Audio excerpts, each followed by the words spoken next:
G24/7 का digital platform देख रहे सभी दर्शकों का एक बार फिर से बहुत बहुत स्वागत है। एक प्राउड मोमेंट है सांबा जिला के लिए। वो किस तरह से, क्योंकि आप सब लोग जानते हैं कि क्लास 12th और 10th का जो Jammu Kashmir state board of school education का रिजल्ट निकला, तो हम ऑलमोस्ट मैक्सिमम उन बच्चों को कवर कर रहे हैं जिन्होंने एक्सेल किया है, जिन्होंने अच्छे मार्क्स हासिल किए हैं। लेकिन आज मैं सांबा जिला के जतवाल गांव में मौजूद हूं और उस परिवार में मौजूद हूं जिस परिवार की दो बच्चियां, एक क्लास 10th में और दूसरी बच्ची क्लास 12th में। इन दोनों बच्चियों ने एक्सेल किया है, अच्छे मार्क्स हासिल किए हैं। और इन बच्चियों ने जो कठिन परिस्थितियों का सामना किया वो किस तरह से, क्योंकि आज से कुछ वर्ष पहले इनकी माताजी का देहांत हो गया, लेकिन बिना मदर के सपोर्ट के ये आगे बढ़ी हैं। अपने फादर को भी सपोर्ट किया है। फादर जो है वो ऑटो चालक हैं और अपने परिवार को बड़े अच्छे से कोशिश करते हैं कि पाल पोस कर अपने बच्चियों को जो है अच्छे मुकाम पर पहुंचाएं। घर का पालन पोषण भी करते हैं। बच्चियों के दादू भी हमारे साथ हैं। तो मेरे साथ सिया है जो कि 10th क्लास में, इस बच्ची ने जो वो 96% मार्क्स हासिल किए हैं, और स्वाति है जिन्होंने 91% मार्क्स हासिल किए हैं। दोनों बच्चियां, दोनों ने बोर्ड एग्जाम्स में ये अच्छे मार्क्स हासिल किए हैं। तो इस परिवार में आना बनता था, इन बच्चों से बात करना बनता था, क्योंकि अगर गांव में देखें तो रिसोर्सेज की भी कमी रहती है। विदाउट ट्यूशन इन्होंने ये मुकाम हासिल किया है। घर में पापा की सपोर्ट तो इनको है, लेकिन इनके ऊपर मदर का हाथ नहीं है। लेकिन आज मैं इनके इस सफर को लेकर जानूंगा, जो ये सक्सेस स्टोरी है ये आपके तक पहुंचाऊंगा। सिया, सबसे पहले तो आपको बहुत बहुत शुभकामनाएं। स्वाति, आपको भी बहुत शुभकामनाएं। अच्छा, कितने मार्क्स हैं आपके टोटल 10th क्लास के अगर रिजल्ट की बात करें? 480। तो किस तरह से आपने मेहनत की थी इस मुकाम को हासिल करने के लिए? बस दिन रात पढ़ा और पढ़ के टीचर्स का सपोर्ट था, प्रिंसिपल मैम का, घर वालों का, उनके सपोर्ट से बस मेहनत की और आगे नंबर। अच्छा, तो मुझे पता चला कि आपकी मम्मा नहीं है, तो उनकी ब्लेसिंग्स तो वो जहाँ पर भी हैं आपके साथ है ब्लेसिंग्स, लेकिन थोड़ा सा दुख मलाल भी होता है कि आज वो आपके साथ होते तो शायद खुशी और ज़्यादा होती। अगर वो होते तो खुशी और ज़्यादा होती, लेकिन अब हम उनके बिना रहना सीख गए हैं तो थोड़ा सा इतना प्रॉब्लम नहीं होती हमें। अगर वो होते तो बहुत खुशी होनी थी। हाँ जी। तो टीचर्स का क्या कुछ कहना है आपके स्कूल के? टीचर्स बहुत खुश हुए, उन्होंने बहुत अप्रिशिएट किया कि आगे 11th 12th में भी इतने अच्छे नंबर लाना। और प्रिंसिपल मैम बहुत खुश हुई, पूरे स्कूल वाले बड़े खुश हुए, बड़े खुश। अच्छा, आप सेटिस्फाई हो ये जो मार्क्स आए हैं? हाँ, मैं सेटिस्फाई। तो अभी कौन से सब्जेक्ट आप चूज करोगे? 11th और 12th आपकी हायर क्लास आ गया आने वाले वक्त में। मैंने नॉन मेडिकल। तो क्या सोचा आगे 12th के बाद? 12th के बाद अभी देखेंगे, पहले तो 11th 12th में अच्छे से पढ़ेंगे, आगे फिर देखेंगे। अभी फिलहाल नॉन मेडिकल आपने चूज किया है। तो घर में पापा की सपोर्ट भी आप करते हो, घर का सारा काम भी आपने करना होता है, तो कैसे मैनेज करते हो? स्कूल भी, घर भी, दादू को भी देखना है, पापा को भी देखना है? बस बांट के काम करते हैं और हो जाता है। जैसे कि आधा काम दीदी ने करना, आधा मैंने करना, और काम के समय काम करना, फिर पूरे दिन पढ़ते रहना। बिल्कुल। ये सिया ने जो मार्क्स हासिल किए हैं 96% 10th क्लास में। मैं पहले स्वाति से भी बात करूंगा, आपको भी बहुत बहुत शुभकामनाएं हैं। तो यही मैं पूछना चाहता हूं कि कैसे आपने ये मुकाम हासिल किया और बिना ट्यूशन के आपने ये मार्क्स हासिल किए हैं। यहाँ गांव में रहते हुए रिसोर्सेज की कमी रहती है, क्या कुछ कहेंगे, किस तरह से मेहनत की थी आप?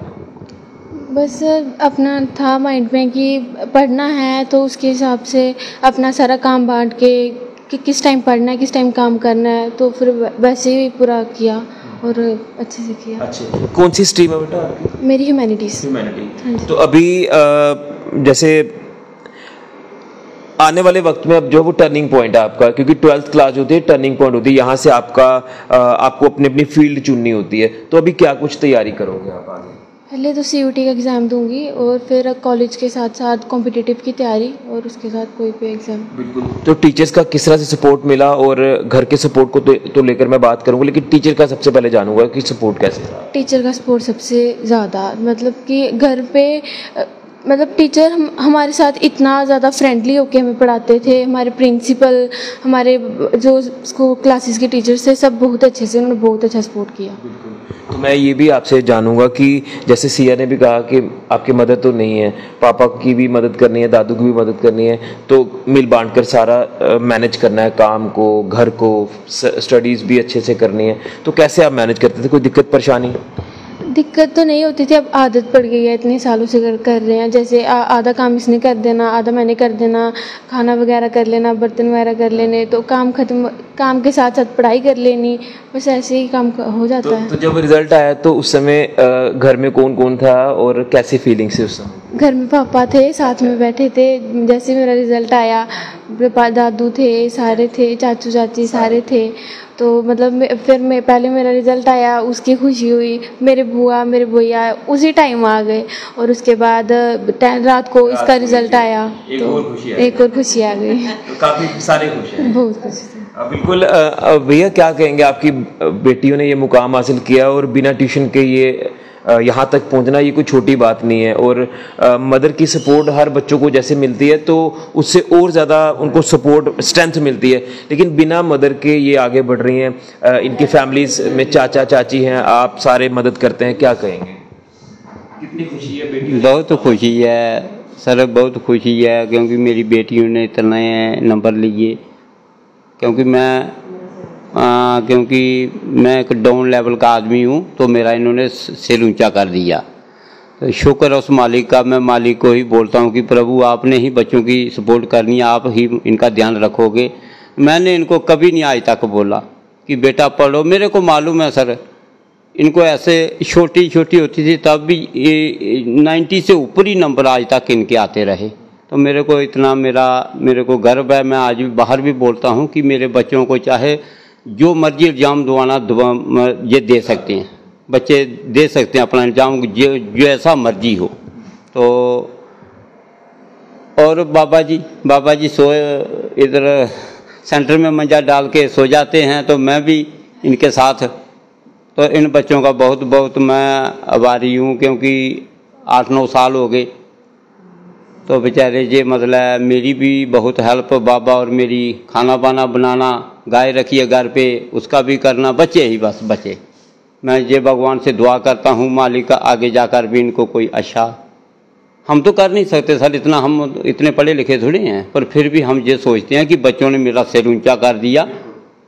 शुक्र, बच्चे जो मेहनत कर रहे हैं तो ये आगे भी इसी तरह से बढ़ते जाएंगे। हाँ बिल्कुल बिल्कुल सर, मेरी तरफ से इनको कोई कमी नहीं है। ये 10 की चीज़ मांगेंगे तो मैं 20 देने को तैयार हूँ, और देता रहा आज तक। इनको मैंने कुछ नहीं बोला कि आपने ना, कभी नहीं कुछ मतलब मांगे। कोई पेन कापी किताब कोई भी मैं एडवांस रख के ले लेता हूँ कि बच्चों को दिक्कत ना आए, क्योंकि घर पे कोई है नहीं। मैं ऑटो चलाने चला जाता हूँ, ये पीछे से फ़ोन करते हैं तो मैंने दुकानदारों को बोला होता है कि मेरा बच्चा पीछे से आए सामान दे देना और मेरे से पैसा मांग के ले लेना।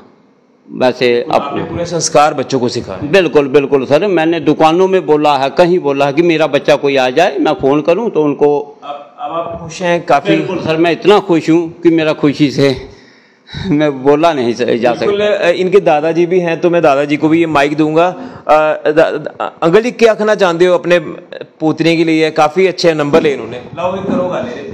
अच्छे नंबर लेन, अच्छे नंबर लेन, यही बोल रहा हूँ भाई अच्छे नंबर लेने, और मैच शमैच नहीं देखना, मैच शमैच नहीं देखना, अच्छे नंबर लेने। मेरी इनके कन्ने बहुत झगड़ा होता है, क्यों नहीं पढ़ते तो क्यों नहीं पढ़ते। हाँ, लड़ाई करता हूँ भाई क्यों नहीं पढ़ते तो। नहीं देखो पढ़ के नंबर लिए हैं। हाँ, पढ़िए नंबर देता, मेरी खुशी हुई। हाँ, मेरे को खुशी हुई ना, पढ़िए नंबर देता। मैंने कोई दोपहरे थोड़े बच्चे। हाँ, कुछ ले देता है? नहीं अजी तो कुछ नहीं लेता हूँ, मैंने कुछ नहीं लेता हूँ। हाँ, बाबा जो नहीं, हमारा बेटा ले देने वाला तो मेरी क्या जरूरत है। बिल्कुल, भगवान का आशीर्वाद उस मालिक का, उस प्रभु का।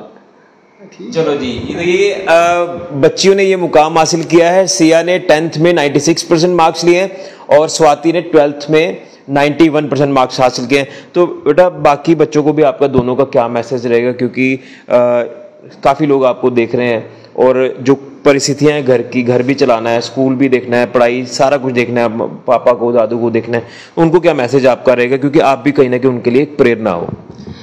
कि अपना माइंडसेट बना के रखो, अपना मतलब कि सब कुछ मेंटेन करो, बैलेंस करके चलो और अच्छे से मतलब फिर हो जाएगा। अपना जो माइंडसेट है वो बना कर रखो, उसे मतलब इधर उधर मत होने दो, अच्छे से सब कुछ। अगर आपने सोचा होगा ना कि मुझे इस टाइम ये करना है, उस टाइम वो करना है, तो सब कुछ अच्छे से हो जाएगा। बस बैलेंस करना है, मेंटेन करना है। बेटा आपका क्या मैसेज है, क्योंकि अभी आपकी हायर क्लासेज है 11 12? तो बस अपनी पढ़ाई पे ध्यान दो, इधर उधर भटको मत, फ़ोन का यूज़ करो, मिसयूज़ मत करो और बस अपना माइंड सेट करके रखो। चलिए बहुत बहुत धन्यवाद और आप दोनों को बहुत बहुत शुभकामनाएं भैया, आपको सबको पूरे परिवार को बहुत बहुत शुभकामनाएं। तो ये थी हमारे साथ स्वाति और सिया, जिन्होंने दोनों बहनों ने ये मुकाम हासिल किया है। स्वाति का जो भी आगे मिशन रहेगा, अभी CUET एग्जाम देंगी, उसके बाद जो भी डिसीजन इन्होंने लेना है वो आगे काम करेंगे इस पे। और सिया की बात करें तो सिया अभी 10th के बाद 11 12 में आई है, तो अभी नॉन मेडिकल सब्जेक्ट ये ले रहे हैं, तो आगे 12th के बाद भी अपना गोल जो है वो सेट करेंगे कि क्या गोल अचीव करना है। लेकिन ये सब बच्चों के लिए प्रेरणा है कि जो बिना मदर के अपने घर को भी देख रही हैं, घर को मैनेज कर रही हैं, पापा दादू की मदद हेल्प पूरी कर रही हैं, हर काम घर का करती हैं, लेकिन उसी के साथ साथ स्टडीज़ के लिए जो इन्होंने टाइम मैनेज किया वो वाकई में काबिल तारीफ़ है कि आज ये इस मुकाम पर पहुंची हैं। और ये मार्क्स लेना कोई छोटी बात नहीं है, इस तरह की कठिन परिस्थितियों में अपने आप को ढाल कर। तो आप भी इनको शुभकामनाएं दीजिए, इनके पूरे परिवार को शुभकामनाएं दीजिए और बाकी बच्चों के लिए भी ये बच्चियां प्रेरणा है। तो वीडियो को ज़्यादा से ज़्यादा शेयर करें। फिलहाल के लिए कैमरा राहुल के साथ ऋषि खजूरिया, जो 24/7 न्यूज़ के लिए।